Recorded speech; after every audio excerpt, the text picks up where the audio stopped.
प्रभु राम देव भगवान अल्लाह खुदा ईश आदि नाम एक ही शक्ति के हैं। वो कैसा है, कहां है, कैसे मिलता है, किसने देखा है?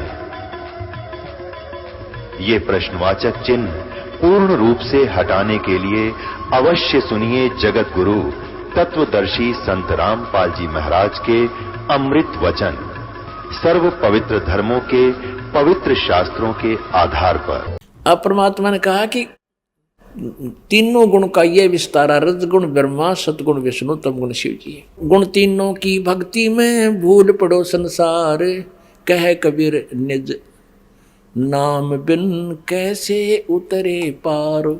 निज राम बिन, निज राम नाम कहो। अपनात्मा ये कंसेप्ट और क्लियर करना पड़ेगा कि रजगुण ब्रह्मा है, सतगुण विष्णु, तमगुण शिव जी। और फिर गीता जी का थोड़ा सा भेद आपको देंगे। गीता जी में यही प्रमाण है तीनों की रचना का, जन्म का। ये देखिएगा मार्कंडेय पुराण में ये तीन गुण क्या हैं ये दिखाते हैं। यह मार्कंडेय पुराण गीता प्रेस गोरखपुर से प्रकाशित है। गीता प्रेस गोरखपुर से प्रकाशित है। इसके 123 पृष्ठ पर आपको दिखाते हैं। ये पृष्ठ 123 और यहां पर देखिएगा मार्कंडेय जी बोले, मार्कंडेय जी बता रहे हैं। हम यहां आ जाते हैं। इस प्रकार इस तरह स्वयंभू परमात्मा की तीन अवस्थाएं होती हैं। रजोगुण प्रधान ब्रह्मा, तमोगुण प्रधान रुद्र और सत्वगुण प्रधान विश्वपालक विष्णु हैं। ये ही तीन देवता हैं और ये ही तीन गुण हैं। है कितना स्पष्ट कंसेप्ट क्लियर हो गया।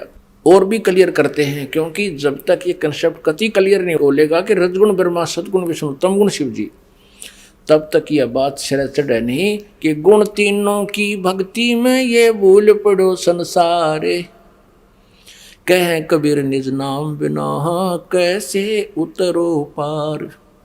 ये श्रीमद् देवी भागवत हिंदी टीका से थी, इसमें संस्कृत भी साथ है, प्रथम भाग है। और ये कहाँ से प्रकाशित है? अथ देवी भागवतम सभाष्टीकम समातम। यह खेमरा श्री कृष्ण दास प्रकाशन बंबई 4, यहाँ से प्रकाशित है। अब यहाँ आते हैं इसके तीसरे स्कंद में। अथ श्रीमद् देवी भागवते भाषा टीका युक्ते तृतीय स्कंद है प्रारंभते। अब तीसरा स्कंद प्रारंभ होता है। इसमें प्रश्न नंबर 11 पर यह है 11 पृष्ठ और भाषा टीका युक्त तृतीय स्कंद अध्याय 5 का और मंत्र नंबर 8 है। ये 7वां यहाँ समाप्त हुआ श्लोक और 8वां प्रारंभ होता है। भगवान शंकर अपनी माता दुर्गा से कह रहे हैं, हे माता, यदि हमारे ऊपर सदा आप दयायुक्त हो तो हमको तमोगुण में किस प्रकार प्रदान किया और ब्रह्मा रजोगुण और हरि सतोगुण युक्त क्यों किए। अब यहाँ देखिएगा, ये संस्कृत है, वो हिंदी पढ़ी संस्कृत है। ये 7वां समाप्त हुआ, 8वां प्रारंभ हुआ। यदि दया धर्मना न सदा अंबिके कथम अहम विहित च। अहम माने मैं किस प्रकार बना दिया। तमोगुण है, तमोगुण। और कमल जय, कमल से उत्पन्न होने वाले ब्रह्मा को रजोगुण संभव, रजोगुण क्यों बना। सुवित किमु सतोगुण हरि। और विष्णु जी को आपने सतोगुण क्यों बनाया। आप जी ने श्रीमद् देवी भागवत में ये स्पष्ट क्लियर हो गया और श्री शिव पुराण में स्पष्ट हो गया कि प्रकृति और प्रधान दुर्गा को कहते हैं और तीनों गुण रजगुण ब्रह्मा, सतगुण विष्णु, तमगुण शिव जी। तो अब आप जी को श्रीमद् भगवत गीता में दिखाते हैं कि प्रकृति दुर्गा और इस काल रूपी ब्रह्म जो गीता बोल रहा है श्री कृष्ण में प्रवेश करके, इन दोनों के संयोग से इन तीनों गुणों रजगुण ब्रह्मा, सतगुण विष्णु, तमगुण शिव जी की उत्पत्ति हुई। देखना, क्योंकि श्रीमद् भगवत गीता दिखाते हैं। श्रीमद् भगवत गीता में आप जी को दिखाते हैं ये 14वें अध्याय का ये देखिएगा अध्याय 14 का 3, 4, 5 या 3। हे अर्जुन, मेरी महत ब्रह्म रूप मूल प्रकृति दुर्गा सभी प्राणी भूतों यानी प्राणियों की योनि अर्थात गर्भाधान स्थान है। मैं उस योनि में चेतन समुदाय रूप गर्भ को स्थापन करता हूँ।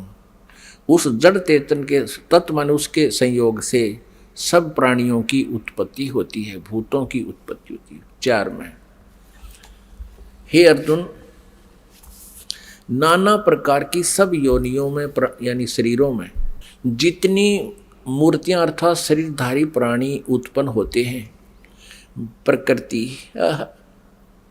प्रकृति तो उनकी गर्भ धारण करने वाली माता है, उन सब की दुर्गा तो उनकी माता है। मैं बीज स्थापन करने वाला पिता हूं। आगे देखो 5वें में, हे अर्जुन, सतगुण विष्णु, रजगुण ब्रह्मा और तमगुण शंकर, ये प्रकृति से उत्पन्न दुर्गा से उत्पन्न तीनों गुण यानी तीनों देवता अविनाशी जीव आत्मा को शरीर में बांधते हैं।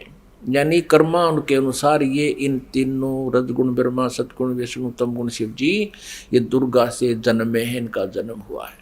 और कर्मानुसार शरीर में यानी कर्म दंड के आधार से हमें यहाँ पर रखते हैं। अपने आत्माओं परमात्मा कहा करते थे कि मेरी बात कहते हैं या दुनिया अजब दीवानी, मेरी कही एक ना मानी। क्या कहा करते परमात्मा?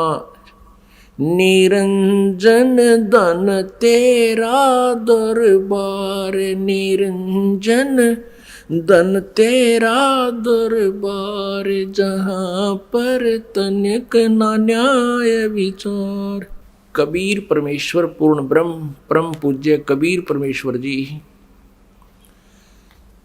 600 वर्ष पहले कहा करते रहे, काल तेरा नाश जाइयो, तने कैसा जुल्म कर रखा। इस ज्योति निरंजन को कहा करते थे कि इस तेरे लोक में कि तिनक भी न्याय नहीं है, तूने सबको भ्रमित कर रखा है, सबको झूठ कपट के आधार से रोक रखा है। और इन झूठे गुरुओं से झूठा ज्ञान तूने जनता के अंतःकरण में बरवा दिया। और ये भोली जनता इन झूठों को सच्चा मानते हैं और मेरी नहीं मानते। निरंजन धन तेरा दरबार, निरंजन धन तेरा दरबार, जहाँ पर तनिक ना न्याय विचार। वैश्या ओढ़े मुल मुल खासा, गल मोतियों के आर। वैश्या ओढ़े मुल मुल खासा, गल मोतियों के हार। पति भरता को मिले न खादी, ये सूखा निरस आहार। निरंजन धन तेरा दरबार, निरंजन धन तेरा दरबार, जहाँ पर तनिक न न्याय विचार। पाखंडियों की पूजा जग में संत को कहें लबाड़े। पाखंडी की पूजा जग में संत को कहें लबाड़। अज्ञानी को परम विवेकी और ज्ञानी को मूढ़ गंवार। निरंजन धन तेरा दरबार, निरंजन धन तेरा दरबार, जहाँ पर तनिक न न्याय विचार। कह कबीर सुनो भाई साधो, या सब उल्टा व्यवहार। कहे कबीर सुनो भाई साधो, या सब उल्टा व्यवहार। सच्चे को तो ये झूठा बतावे, इन झूठों का एतबार। निरंजन धन तेरा दरबार, निरंजन धन तेरा दरबार, जहाँ पर तनिक न न्याय विचार। कह कबीर सुनो भाई साधो, या सब उल्टा व्यवहार। कहें कबीर सुनो भाई साधो, या सब उल्टा व्यवहार। सच्चे को तो ये झूठा बतावे, और इन झूठों का एतबार निरंजन। धन तेरा दरबार निरंजन, धन तेरा दरबार, जहां पर तनिक ना न्याय विचार। बोलो सतगुरुदेव की जय। परम पिता परमात्मा पूर्ण ब्रह्म, सारी सृष्टि के रचनहार कुल मालिक कबीर परमेश्वर जी हैं, कबीर देव जी हैं, परम पूज्य कबीर भगवान हैं। वो परम पिता परमात्मा सन 1398 में विक्रमी संवत 1455 ज्येष्ठ सुदी पूर्णमासी को सत्यलोक से अपने सनातन परम धाम से गति करके, वहाँ से प्रस्थान करके काशी शहर, भारतवर्ष की पावन धरती पर काशी शहर के बाहर बने एक लहर तारा नामक तालाब पर विकसित कमल के फूल पर नवजात शिशु का रूप धारण करके विराजमान हुए। इस दृश्य को देख रहे थे एक अष्टानंद नाम के ऋषि ब्राह्मण, जो महर्षि रामानंद जी के शिष्य थे। इन परमेश्वर को शिशु रूप में प्रकट परमेश्वर परम अक्षर ब्रह्म को एक मुसलमान जुलाहा दंपति उठा ले गए थे। वो मुसलमान जुलाहा दंपति पहले हिंदू थे, उसी जन्म में गौरी शंकर और सरस्वती उनका नाम था। गौरी शंकर पुरुष का, सरस्वती उसकी पत्नी का। भगवान शिव के उपासक थे। मुसलमानों ने उनको जबरदस्ती मुसलमान बना दिया था। हिंदू ब्राह्मणों ने उनको समाज से निकाल दिया था, उनकी सब हिंदू क्रियाओं को बंद करवा दिया था। पहले वो गौरी शंकर सरस्वती भगवान शिव की पूजा करते थे, कथा सुनाते थे। उससे जो पैसा आ जाता था दान दक्षिणा का, उससे अपना निर्वाह किया करते थे और संग्रह संचन नहीं करते थे। वो नेक ब्राह्मण थे, वो किसी को गुमराह नहीं करते थे, परमात्मा की कथा सुनाते थे। उससे जो पैसा आ जाता था उससे निर्वाह करते थे, और जो पैसा शेष बच जाता था उनके खर्चे से, उसका वो भंडारा कर देते थे, दान में धर्म में लगा देते थे, जिस कारण से उनका बोलबाला बहुत हो गया था।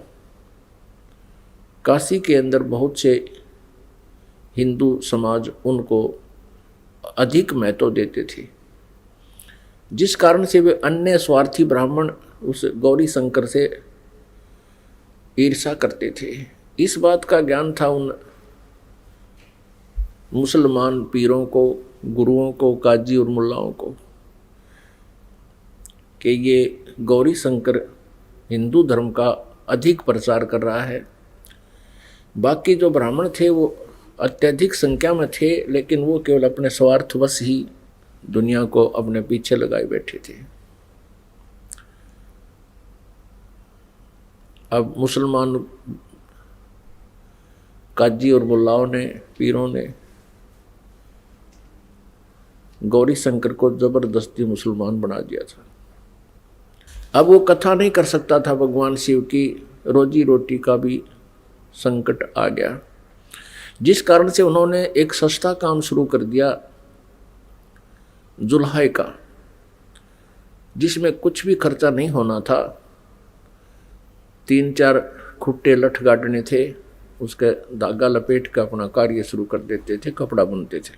फिर भी वो बहुत नेक स्वभाव के थे। जो भी कपड़ा बुनने में मेहनताना मिलता था, इनकम होती थी, अपने गुजारे लायक रख करके बाकी का वो फिर भी भंडारा कर देते थे, दान दक्षिणा करते रहते थे।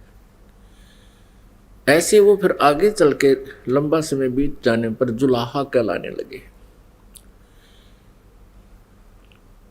लगभग उनकी आयु 60 वर्ष की हो गई थी। वो मुसलमान धर्म को स्वीकार कर चुके थे, जुलाहे का कार्य करते थे, लेकिन जुलाहा नाम से प्रसिद्ध थे, दानक नाम से। उस समय परमेश्वर कबीर देव जी उनको लहर तारा नामक तालाब में कमल के फूल पर प्राप्त हुए थे, जिस कारण से बड़े होकर परमात्मा कबीर देव जी भी जुलाहे का कार्य करते थे। और साथ में जिस उद्देश्य से वो परमात्मा आए थे, तत्वदर्शी संत की भूमिका भी वो स्वयं ही करते थे, और असंख्य ब्रह्मांडों का संचालन भी वो काशी की कुटिया में बैठकर, काशी शहर के अंदर अपनी झोपड़ी में बैठकर, कुटिया में बैठकर सारे ब्रह्मांडों का संचालन भी वहीं से करते थे। वो परमात्मा तत्व ज्ञान का प्रचार करते थे। बड़े बड़े विद्वानों के छक्के छुड़ा दिए थे परमेश्वर कबीर देव जी ने। उस समय के एक सुप्रसिद्ध महात्मा थे महर्षि रामानंद जी, पंडित स्वामी रामानंद जी के नाम से वो प्रसिद्ध थे। स्वामी रामानंद जी बहुत बड़े विद्वान माने जाते थे, वेदों, गीता और पुराणों के। परमेश्वर कबीर देव जी ने उनके साथ वार्ता की, रामानंद जी को यथार्थ ज्ञान से परिचित करवाया और सतलोक में प्रभु के दर्शन करवाए। उसके बाद स्वामी रामानंद जी परमात्मा को पहचान गए, और वही परमात्मा असंख्य ब्रह्मांड का जनक, असंख्य ब्रह्मांडों का सृजनहार, सभी आत्माओं का जनक, वो कबीर देव बनारस में रहा करते थे, एक धानक रूप में, जुलाहे रूप में। वो धानक रूप में प्रकट परमात्मा हम सभी आत्माओं के पिता हैं। आप जी को सृष्टि रचना के अंदर सुनाया गया था कि हम कैसे इस काल के जाल में फंस गए, हमारा उद्देश्य क्या है यहाँ रहने और जीने का। परमेश्वर कबीर देव जी ने हमें बताया कि तुम यहाँ के वासी नहीं हो, तुम्हारा यहाँ ठिकाना नहीं है, और आप जी यहाँ अज्ञानता के कारण रह रहे हो। परमेश्वर ने हमें याद दिलाया कि तुम जिस वस्तु को अपना मानते हो ये आपकी नहीं है,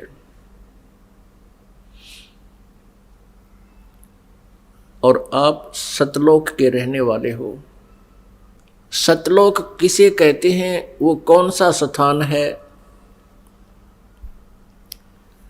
श्रीमद् भगवत गीता अध्याय नंबर 18 के श्लोक नंबर 62 में 62 में कहा है, ये गीता ज्ञान दाता ब्रह्म बोल रहा है श्री कृष्ण जी में प्रवेश करके। ये कह रहा है कि अर्जुन, तू सर्व भाव से उस परमेश्वर की शरण में जा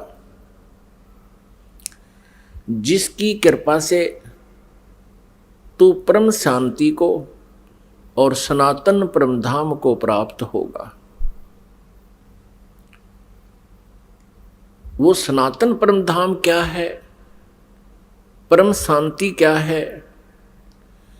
परम शांति तभी होगी इस जीव को जब इसका जन्म और मृत्यु समाप्त हो जाएगा। जब तक जन्म और मृत्यु है, इसको शांति नाम की चीज नहीं प्राप्त नहीं है, इसको ना हो सकती है।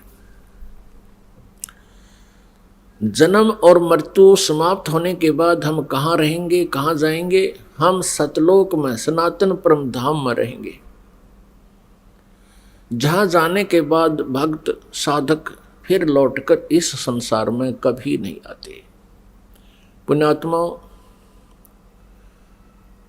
अभी तक जिस भी संत आचार्य ऋषि मंडलेश्वर से प्रश्न किया जाता है कि गीता ज्ञानदाता अपने से अन्य है, किस परमेश्वर की शरण में जाने को कह रहा है, जो गीता जी अध्याय नंबर 18 के श्लोक नंबर 62 में प्रमाण है। ये तत्व ज्ञानहीन ऋषि मंडलेश्वर आचार्य और गुरु ये श्री कृष्ण जी को सर्वेश्वर मानते हैं। श्री कृष्ण जी कहो चाहे श्री विष्णु जी कहो, श्री कृष्ण जी और विष्णु जी को वो एक मानते हैं, केवल रूपांतर है। और जिस कारण से वो कहते हैं कि भगवान से और कौन हो सकता है, भगवान से उत्तम और कौन हो सकता है, भगवान से श्रेष्ठ कौन हो सकता है, जिसकी शरण में जाने को कहे, तो भगवान अपनी ही शरण में जाने को कहता है। अरे उसकी शरण में तो अर्जुन पहले ही विद्यमान था। गीता जी अध्याय नंबर 2 के श्लोक नंबर 7 में स्पष्ट कहता है अर्जुन कि हे भगवान, मैं आपकी शरण हूँ, आपका शिष्य हूँ, और हमारे जो हित में हो वो बातें मुझे बता, मेरी बुद्धि काम करना बंद करेगी। तो ये स्वयं भी भ्रमित हैं, ये आचार्य और मंडलेश्वर गुरु पवित्र हिंदू धर्म के, और जनता को भी भ्रमित करें, क्योंकि इनको तत्व ज्ञान नहीं था। और तत्व ज्ञान के बिना सदग्रंथ समझ में नहीं आ सकते। वैसे तो गीता ज्ञानदाता केवल गीता अध्याय नंबर 18 के श्लोक 62 में ही नहीं कह रहा कि उस परमेश्वर की शरण में जा, वह तो गीता अध्याय नंबर 18 के श्लोक 66 में भी यही कह रहा है कि सर्वधर्मान परित्यज माम एकम शरणम व्रज अहम तवा सर्व पापेभ्यः मोक्षामि मा शुच। अब इनने को इसी दृष्टिकोण से, इन अनुवादकर्ताओं ने इसी दृष्टिकोण से कि भगवान श्री कृष्ण से ऊपर और कौन भगवान हो सकता है, जिसकी तरफ गीता ज्ञानदाता जाने का संकेत करे और कहे, इसलिए इन्होंने वर्ज का अर्थ भी उल्टा कर दिया। वर्ज का अर्थ जाना होता है, इन्होंने अज्ञानता के कारण अनुवाद के अंदर आना कर दिया। जैसे एक इंग्लिश वर्ड है गो, उसका अर्थ है जाना, और उसका अर्थ कोई करता है कम, कहीं किसी सेंटेंस में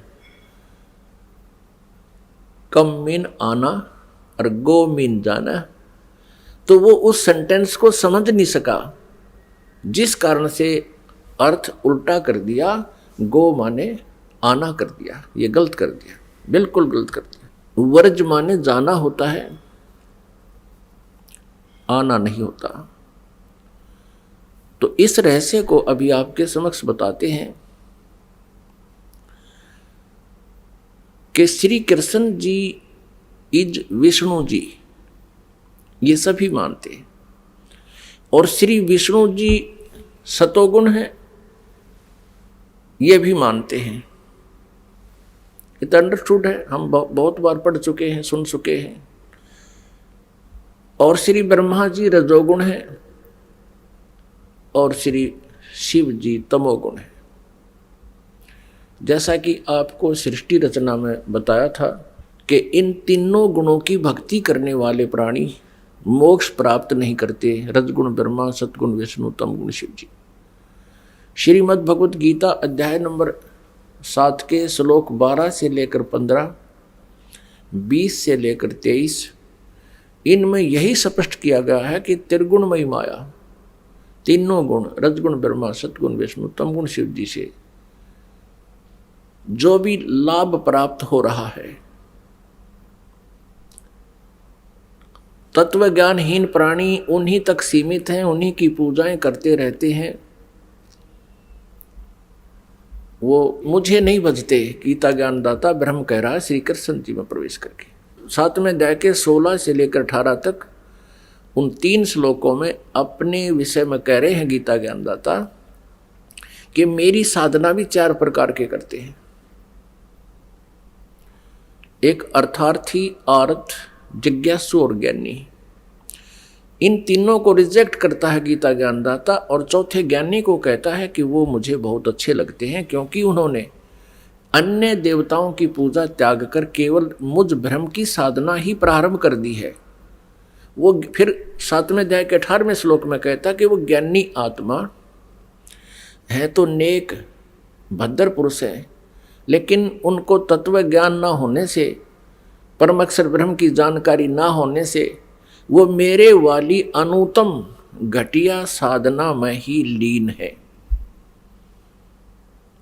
अनुत्तम माने व्यर्थ। अब तत्व ज्ञानहीन व्यक्ति कहते हैं, उनसे कोई प्रश्न करता है कि गीता ज्ञानदाता 7वें अध्याय के 18वें श्लोक में अपनी साधना को अनुत्तम क्यों कह रही है? तो उसका कुछ तो अर्थ ऐसा करते हैं कि जिससे उत्तम और ना हो, इसलिए अनुत्तम का अर्थ ये बनता है। यहां पर कुछ कहते हैं अनुत्तम का अर्थ है सामान्य। इन्होंने परिभाषाएं बदल दी अज्ञानता के कारण। अनुत्तम का चौथी कक्षा के बच्चे ने पूछ लो, अनुत्तम माने घटिया, अश्रेष्ठ, सभी बता देंगे। तत्व ज्ञान ना होने से इस प्रकार अर्थों के अनर्थ कर डाले, और आप भी भ्रमित हैं। ये श्रद्धालु गुरुजी और अपने अनुयायियों को भी भ्रमित किए हुए हैं।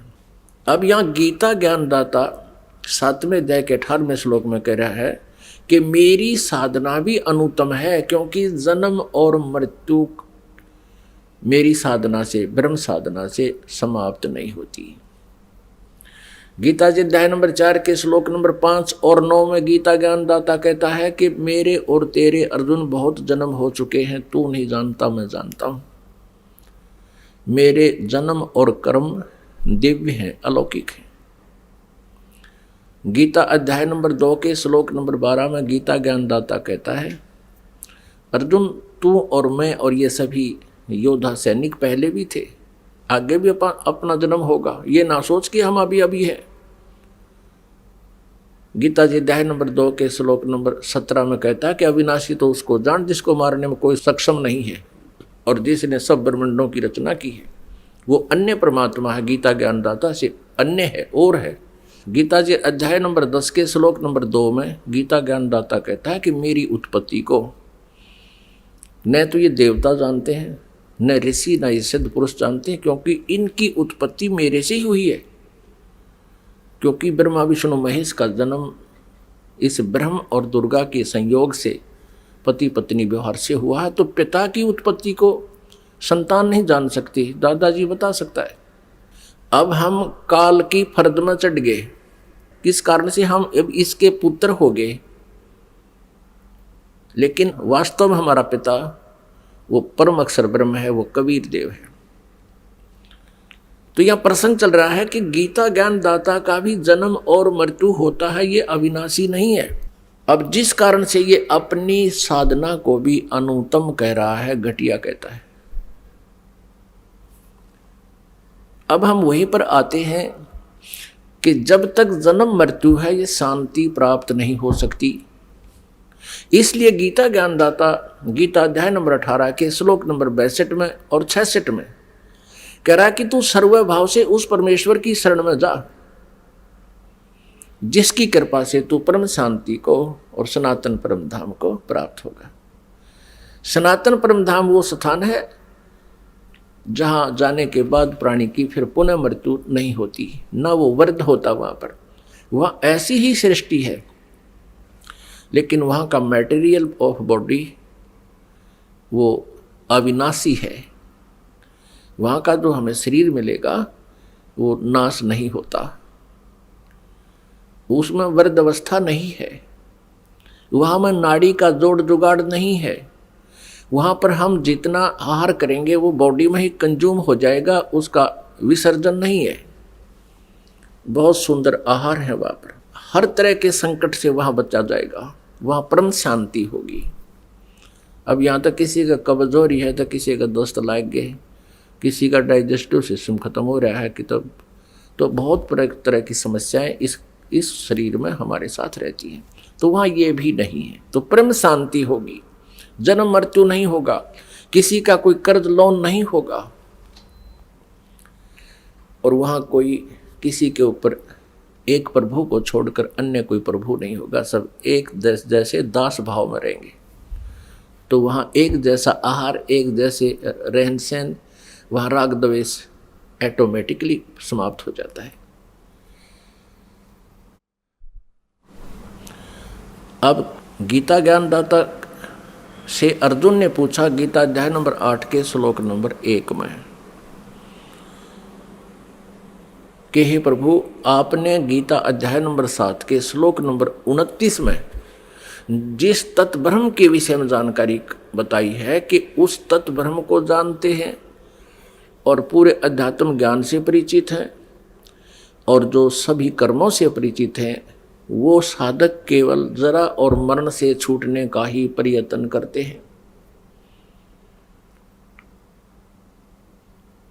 तो किम तत् ब्रह्म 8वें अध्याय के प्रथम मंत्र में गीता ज्ञानदाता से अर्जुन ने पूछा, वो किम तत् ब्रह्म, वो तत् ब्रह्म क्या है जिसको जानने के बाद फिर व्यक्ति केवल जरा और मरण से, जरा माने बुढ़ापा, वृद्धावस्था और मरण मृत्यु से ही छूटने का प्रयत्न करते हैं, इस संसार की किसी वस्तु की इच्छा नहीं रखते। तो वो किम तत् ब्रह्म, वो कौन है वो तत् ब्रह्म, क्या है वो तत् ब्रह्म? गीता ज्ञानदाता ने 8वें अध्याय के 3 श्लोक में उत्तर दिया है कि वो परम अक्षर ब्रह्म है।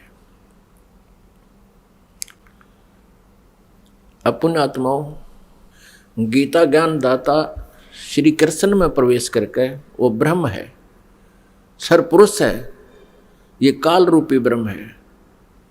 इसके विषय में जानकारी आप जी को सृष्टि रचना से मिलेगी, जो कि आपको पहले सुनाया जा चुका है। अब वो कहता है 8वें अध्याय के 13वें श्लोक में गीता जी में, अर्जुन ओम इति एकाक्षरम ब्रह्म व्यवहारण माम अनुसमरण ये प्रयाति तजन देहम स याति परमाम गतिम। मेरा एक ओम मंत्र है, नथिंग एल्स। मेरा केवल ओम, एक अक्षर ओम, मुझ ब्रह्म का केवल एक ओम अक्षर है, उच्चारण करके सिमरण करता हुआ यह प्रयाति तजन देहम, जो शरीर छोड़कर जाते हुए भी इसका सिमरण करता हुआ जाता है, स याति परमाम गतिम, वो मेरे से मिलने वाली परम गति, ओम नाम से जो जितना राहत मिलती है, जितनी गति होती है, वो कितनी होती है, वो प्राप्त होती है। वो कितनी होती है? गीता जी अध्याय नंबर 8 के श्लोक नंबर 16 में कहा है कि ब्रह्मलोक पर्यंत सभी पुनरावर्ती में है सभी लोग। ओम नाम से जो गति होती है वो ब्रह्मलोक प्राप्ति होती है, और ब्रह्मलोक में गए हुए प्राणी भी फिर जन्म मृत्यु के अंदर है, गीता जी बता रही है। तो ओम नाम के जाप से, यानी ब्रह्म की साधना से भी परम गति नहीं हुई, यानी परम शांति नहीं हुई। इसलिए वो कह रहा है, क्योंकि गीता ज्ञानदाता कहता है, अर्जुन तेरे और मेरे बहुत जन्म हो चुके हैं। 4 अध्याय के 5वें 9वें श्लोक में, 2 अध्याय के 12वें श्लोक में, 10वें अध्याय के 2 श्लोक। जब तक जन्म और मृत्यु है शांति नहीं। अब वो परम अक्षर ब्रह्म की जानकारी बताना चाहते हैं। वो किम तत् ब्रह्म, वो परम अक्षर ब्रह्म है। 8वें अध्याय के 3 श्लोक में कहा है। 8वें अध्याय के 5 और 7 श्लोक में गीता ज्ञानदाता अपनी साधना के विषय में कहता है कि मेरे ओम नाम का जाप करते हुए जो साधना करते हैं वो मुझे प्राप्त होते हैं। और गीता ज्ञानदाता कहता है तू युद्ध भी कर और मेरा सिमरण भी कर, मेरा स्मरण भी कर। इससे सिद्ध है कि गीता ज्ञानदाता की साधना करने वाले को शांति नहीं, युद्ध से अधिक कोई अशांति नहीं होती। और ये कहना चाहता गीता ज्ञानदाता कि मेरी शरण में रहेगा तो युद्ध तुझे करना ही पड़ेगा, और उठ और ठाले लठ, हथियार उठा और झगड़ा कर। मेरी शरण में रहना तो शांति नहीं हो सकती। अब गीता अध्याय नंबर 8 के श्लोक 6 में कहा है कि एक नियम है, अंत समय में जो साधक जिस भी इष्ट की साधना करता हुआ जाता है वो उसी के भाव में भावित रहता है। यानी अंत समय में जिसमें आस्था होती है उसी को प्राप्त होता है। 8वें अध्याय के 5 और 7 में गीता ज्ञानदाता कहता है, मेरी भक्ति कर और युद्ध भी कर, मेरा स्मरण भी कर और युद्ध भी कर, मुझे प्राप्त होगा। उसके तुरंत बाद 8वें अध्याय के 8, 9 और 10 श्लोकों में उस परम अक्षर ब्रह्म की साधना के लिए कहा है। 8, 9, 10 8वें अध्याय के गीता जी के 8वें अध्याय के 8, 9, 10 श्लोक में 3 श्लोकों में कंटिन्यूसली बताया है गीता ज्ञानदाता ने कि उस परम अक्षर ब्रह्म की जो साधना करता है,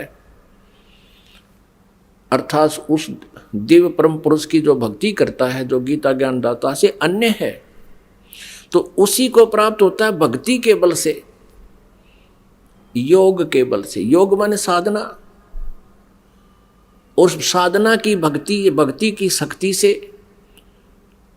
अब साधना क्या होती है? मंत्र का जाप, यज्ञ आदि धार्मिक अनुष्ठान करना, यह भक्ति होती है।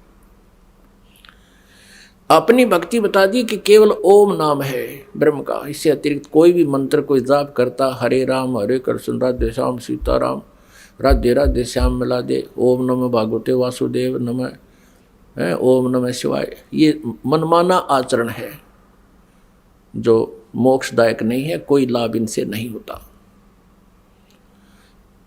अब गीता जी को सिरोधार्य मानते हैं ये श्रद्धालु, और गीता जी में कहीं हरे राम हरे कृष्ण सीताराम राधे श्याम ओम नमः शिवाय ये मंत्र है कहीं नहीं।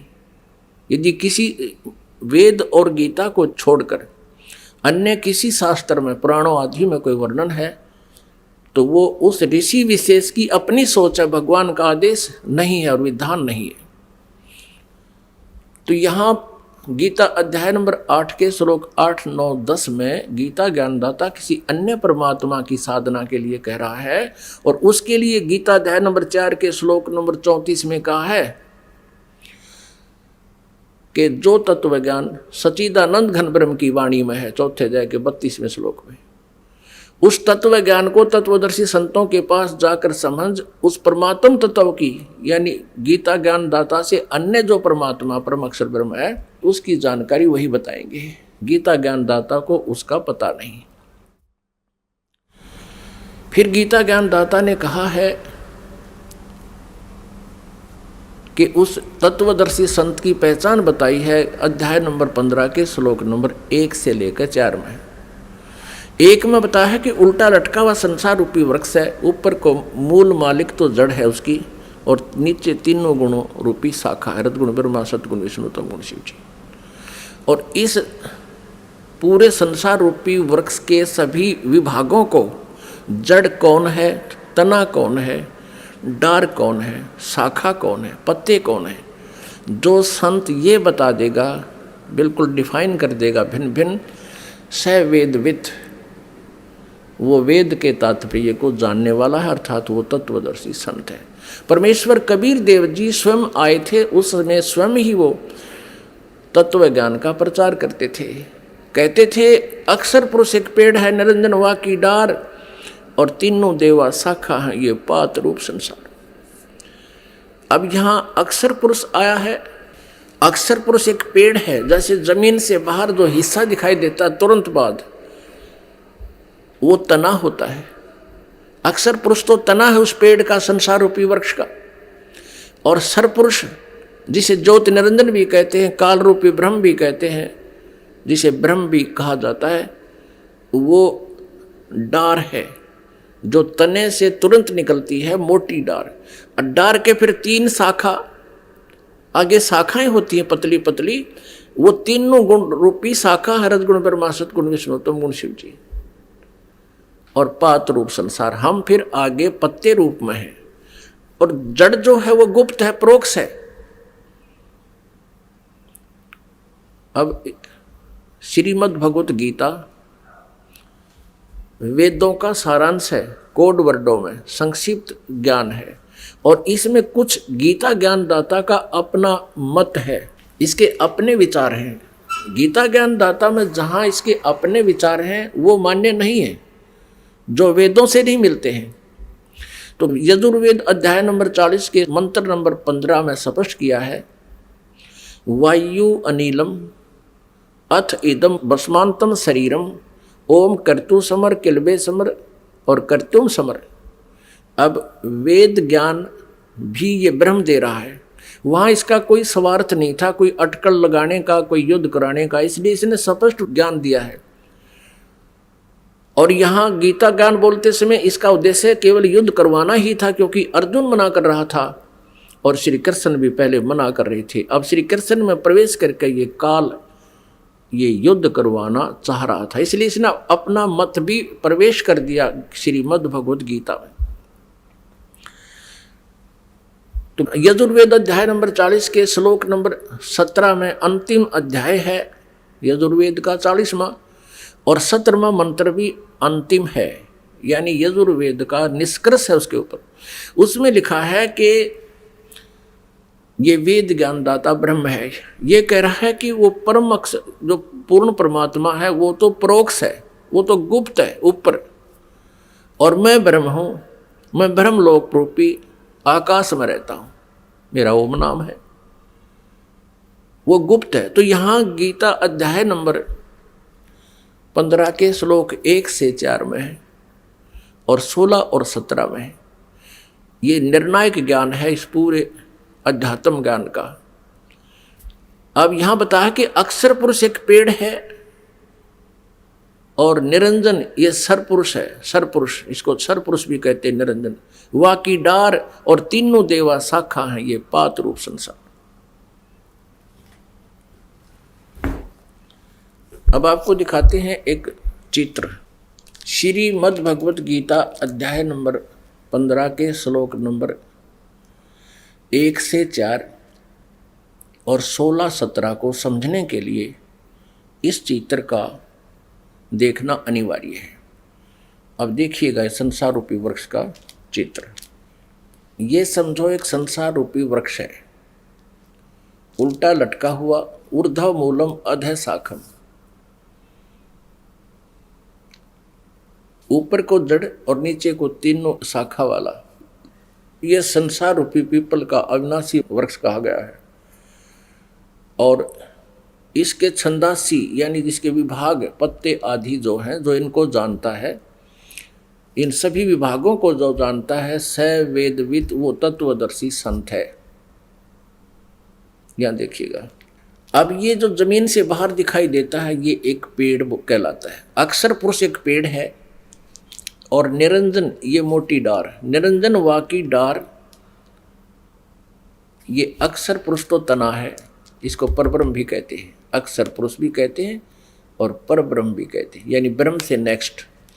और ये ब्रह्म कहलाता है। डार, ये इसको डार समझो, सरब्रह्म भी कहते हैं, सरब्रह्म अर्थात इसको सरपुरुष भी कहते हैं, काल ब्रह्म भी कहते हैं।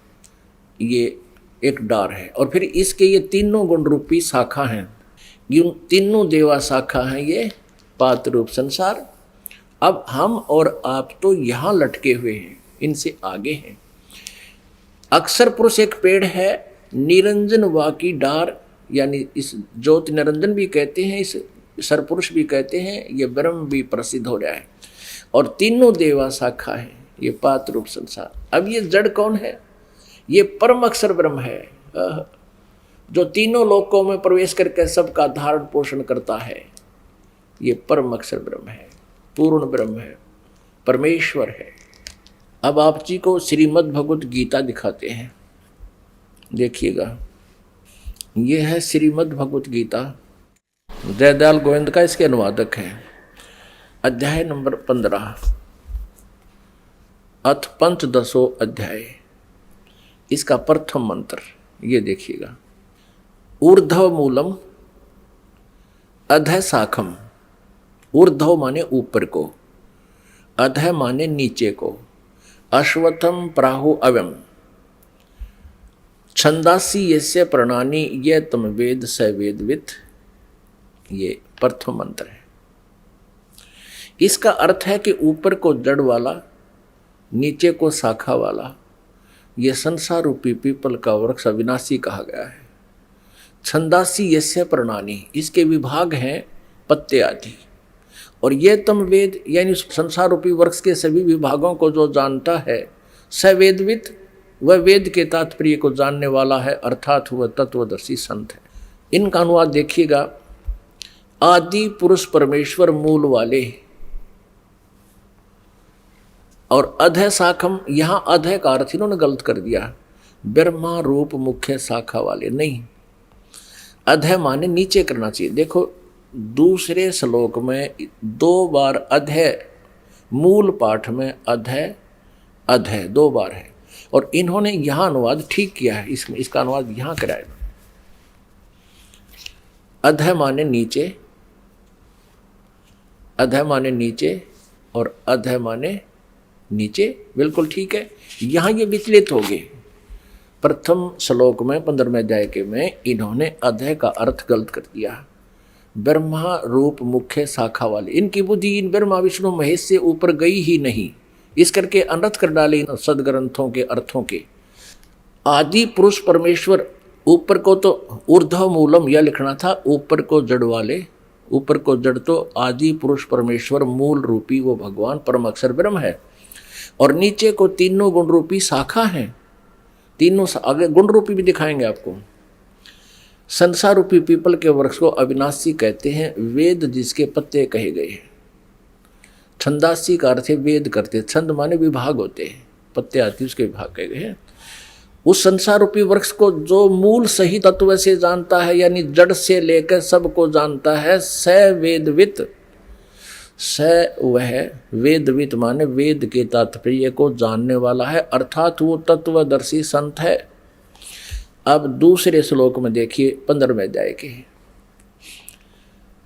अधः च ऊर्ध्व, ऊर्ध्वम प्रचरता तस्य शाखा गुण प्रवर्धा, विषय परवाला अधः च मूलानी अनुसंततानी कर्मानुबंधनी मनुश्लोके। इसका अर्थ इन्होंने कैसे किया है? उस संसार रूपी वृक्ष की तीनों गुण रूप रजगुण ब्रह्मा, सतगुण विष्णु, तमगुण शिवजी रूपी शाखा है। ये अपने सदग्रंथ बता रहे थे, ये कोड वर्ड है, इसलिए एक तत्वदर्शी संत बता सकता है। अब यहाँ कंसेप्ट क्लियर करेंगे कि रजगुण ब्रह्मा, सतगुण विष्णु, तमगुण शिवजी है। अभी आपको दिखाते हैं मार्कंडे पुराण में मार्कंडे जी कह रहे हैं कि तीनों देवता ब्रह्मा विष्णु महेश, रजगुण ब्रह्मा, सतगुण विष्णु, तमगुण शिवजी है। ये देखिएगा, ये गीता प्रेस गोरखपुर से प्रकाशित है, और इसके 123 पृष्ठ पर आप देखिएगा, 123 पृष्ठ पे। और यहाँ से मार्कंडे जी इसका विवरण बता रहे हैं। मार्कंडे जी बोले 122 पे, अब 123 पर आ जाते हैं हम यहाँ पर। इस तरह स्वयंभू परमात्मा की 3 अवस्थाएं होती हैं। रजोगुण प्रधान ब्रह्मा, तमोगुण प्रधान रुद्र, और सत्व प्रधान विश्वपालक विष्णु हैं। ये ही 3 देवता हैं और ये ही 3 गुण हैं। पुण्यात्मा, ये तत्व ज्ञान हमारे पास नहीं था। हमने लोकवेद सुन रखे हैं। लोकवेद माने दंत कथाएं, और उस लोकवेद के सुनते सुनते हमारे कान बहरे हो लिए, और सभी ने वही झूठा ज्ञान ग्रहण है।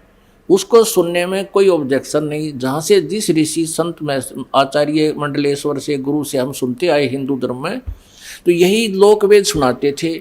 सब ने एक जैसा ज्ञान दे दिया, हमने स्वीकार कर लिया। और वो साथ में ये भी कहते थे, ये पुराण में ऐसा लिखा है, गीता जी में ऐसा लिखा है, वेदों में ऐसा लिखा है, हम उसी के आधार से बता रहे हैं। तो हमने ये सोचा था कि ये संस्कृत के ज्ञाता हैं और इन्होंने अच्छी तरह सदग्रंथों को समझा होगा। हमारे पूर्वज अशिक्षित थे, उन्होंने इन चतुर लोगों को तत्व ज्ञान तत्वदर्शी संत मानकर प्रत्येक इनकी झूठी कथाओं को स्वीकार कर रखे। आज उस झूठ को हटाने के लिए, अज्ञान को हटाने के लिए ये सदग्रंथ रूपी टॉर्च आपको फिर से दिखानी होगी। और इनके दिखाए बिना ये फिर विरोध करवा देंगे, जनता को भ्रमित कर देंगे। जैसे परमात्मा कबीर जी का दुश्मन बना दिया था इन नकली गुरु आचार्यों ने, कहा करते कबीर जी तो झूठ बोलते हैं, ये ब्रह्मा विष्णु महेश के माता पिता बताते हैं, ब्रह्मा विष्णु महेश के कोई माता पिता नहीं है, ये अजर व अमर हैं। तो सारी जनता को परमात्मा के पीछे लगा दिया था, बहुत बुरा हाल करवाया था। तो इसलिए ये लालटेन दिखाई जा रही है कि अब इस रोशनी में कोई धोखा ना खावे और हमसे कोई विरोध ना करे। ये सदग्रंथ तो पुण्यात्माओं ऐसी है, समझो अंधे की लालटेन। मुझे इन अपने सदग्रंथों की अब जरूरत नहीं रही थी।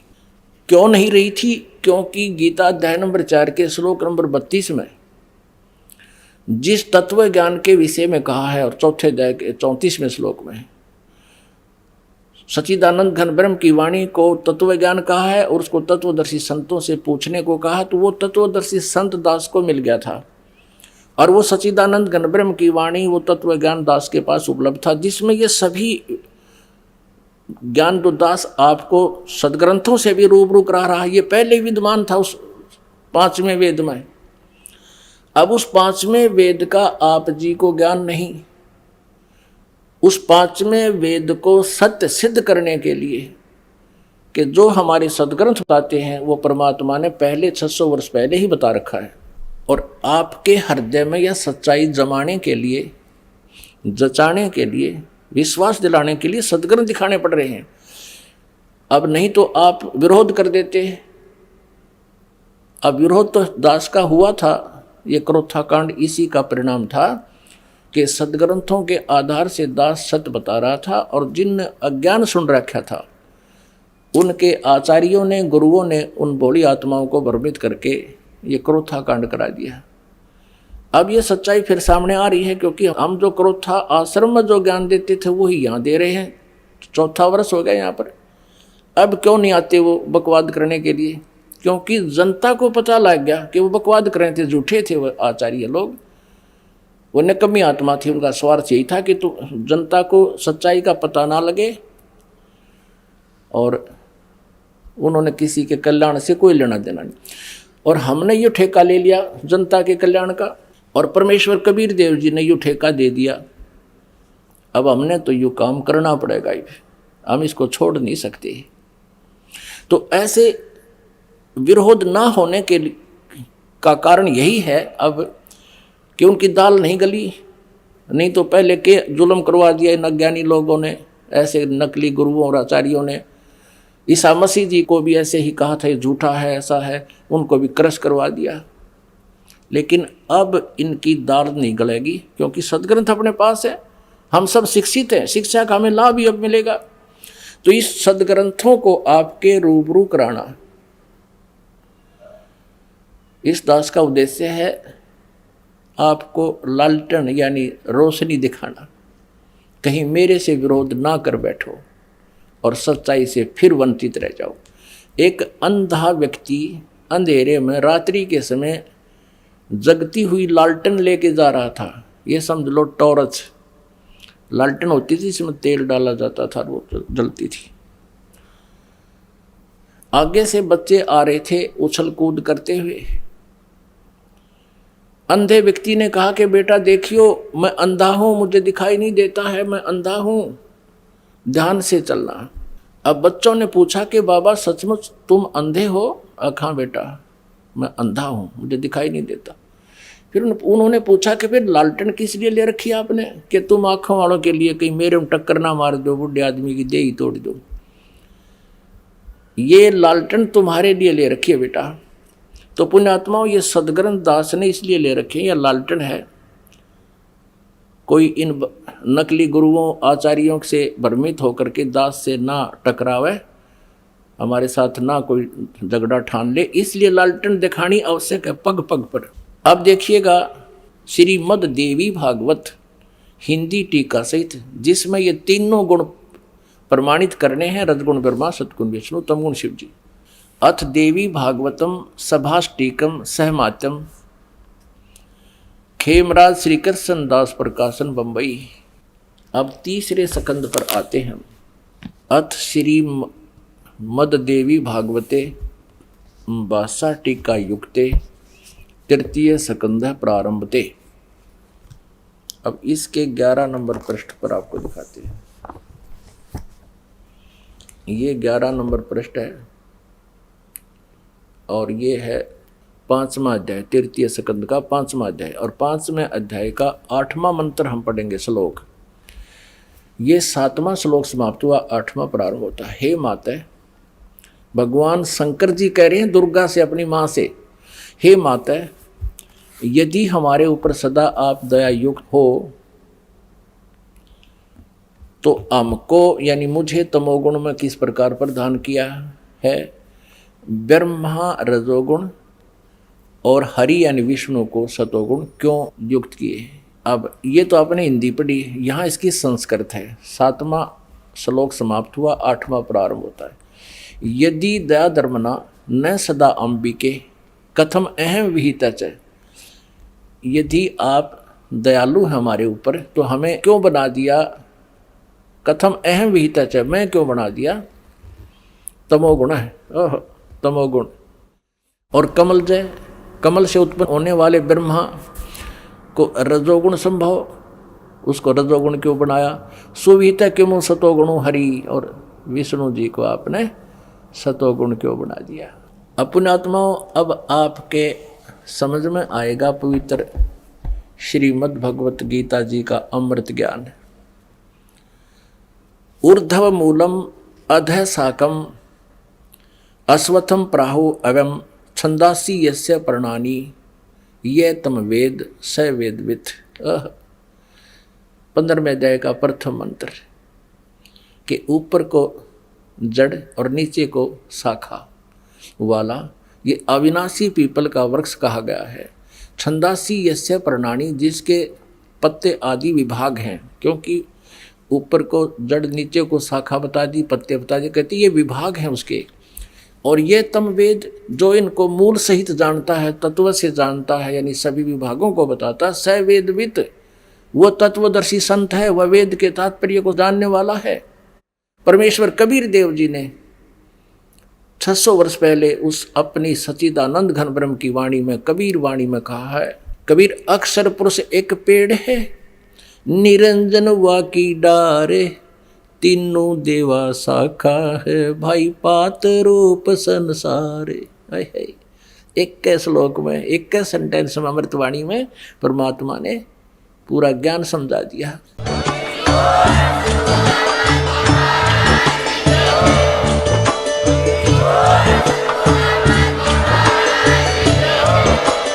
आप सुन रहे थे जगत गुरु तत्वदर्शी संत रामपाल जी महाराज जी के मंगल प्रवचन। अधिक जानकारी के लिए विजिट कीजिए हमारी वेबसाइट www.jagatgururampalji.org। संत रामपाल जी महाराज जी के शुभ आशीर्वाद से पूरे विश्व भर में 500 से भी ज्यादा नाम दीक्षा केंद्र हैं, जिन पर संत रामपाल जी महाराज जी द्वारा ऑनलाइन निशुल्क नाम दीक्षा दी जा रही है। अपने नजदीकी नाम दीक्षा केंद्र का पता करने के लिए संपर्क करें 8222880541।